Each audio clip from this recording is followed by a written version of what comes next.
আমি আজ এখানে দাঁড়িয়েছি ভিন্ন এক অনুভূতি ও আবেগ নিয়ে।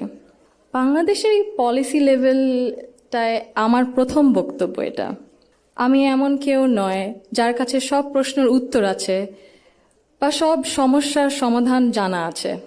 তবু আমি বিশ্বাস করি নিজের ছোট্ট জায়গা থেকেও সমাজের জন্য, দেশের জন্য কিছু করার আন্তরিকতা আমাদের সবার মধ্যে থাকা উচিত। বাংলাদেশ নিয়ে ব্যারিস্টার জাইমা রহমান কেমন স্বপ্ন দেখেন, কি ভাবেন, একটু শুনতে চাইবো। May I kindly request you barrister Zaima Rahman to come to the stage and say something about this for your special remarks. Thank you.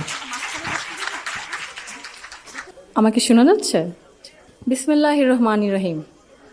শ্রদ্ধেয় প্রধান অতিথি জনাব আমির খসরু মাহমুদ চৌধুরী, সম্মানিত অতিথিবৃন্দ, আসসালামু আলাইকুম। শুরুতে আমি আন্তরিক ধন্যবাদ জানাই আয়োজকদের, যারা আজকের এই সুন্দর আয়োজনটি করেছেন, যেখানে আমরা সবাই আমাদের ভিন্ন ভিন্ন মত, পথ ও অবস্থান প্রকাশ করার সুযোগ পাচ্ছি। আজ আমরা যারা এখানে উপস্থিত, আমরা সবাই একরকম নয়। আমাদের আদর্শ আলাদা, অভিজ্ঞতা আলাদা, দৃষ্টিভঙ্গিও আলাদা, কিন্তু তারপরেও আমরা একসাথে বসেছি, আলোচনা করছি, কারণ আমরা সবাই দেশের জন্য, দেশের মানুষের জন্য ভাবছি। আর এই ভিন্নতা নিয়ে একসাথে কথা বলছি, একের পর এক শুনছি। এটাই গণতন্ত্রের আসল সৌন্দর্য। আমার আগে যারা সম্মানিত প্যানেলিস্টরা কথা বলেছেন, তাদের সবাইকে আন্তরিক ধন্যবাদ জানাই। আপনারা অনেক কিছু বলেছেন, হয়তো বা আমিও বলে ফেলবো। সো আমাদের একটা মাইন্ডসেটে আই থিঙ্ক সিমিলারিটি আছে। আমার খুব ভালো লেগেছে শুনে।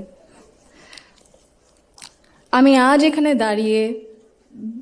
দাঁড়িয়েছি ভিন্ন এক অনুভূতি ও আবেগ নিয়ে।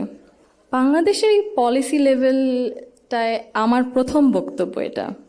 আমি এমন কেউ নয় যার কাছে সব প্রশ্নের উত্তর আছে বা সব সমস্যার সমাধান জানা আছে। তবু আমি বিশ্বাস করি নিজের ছোট্ট জায়গা থেকেও সমাজের জন্য, দেশের জন্য কিছু করার আন্তরিকতা আমাদের সবার মধ্যে থাকা উচিত। আজ আমি এসেছি শুধু শুনতে, শিখতে এবং একসাথে কাজ করার মনোভাব নিয়ে এগিয়ে যেতে। Today's dialogue is about women shaping the nation. But before we speak about shaping the future, we must be honest about the everyday reality shaping women's lives in Bangladesh. My earliest understanding of women's roles in society came from my family, as it does for most of us. Long before we encounter policies or laws or institutions, our homes become our first classrooms. They teach us what is possible, what is acceptable, and what is expected.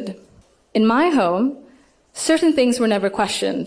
It was never questioned whether a woman could pursue an exemplary medical career while raising a family. It was never questioned whether a woman could build a nationwide social welfare organization on her own merit.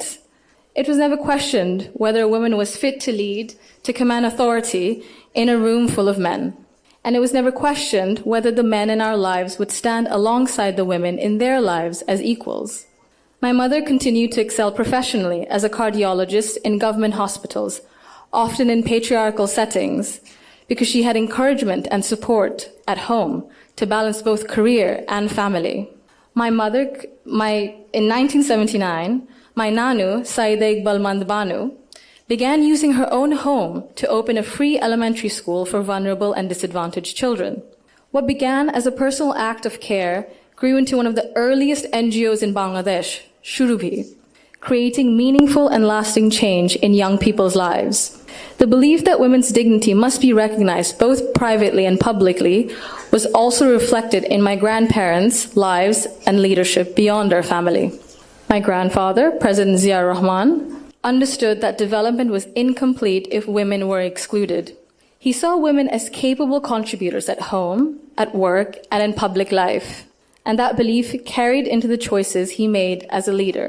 Under his leadership, the expansion of the garment sector meant millions of women entered formal work for the first time, gaining independence and income.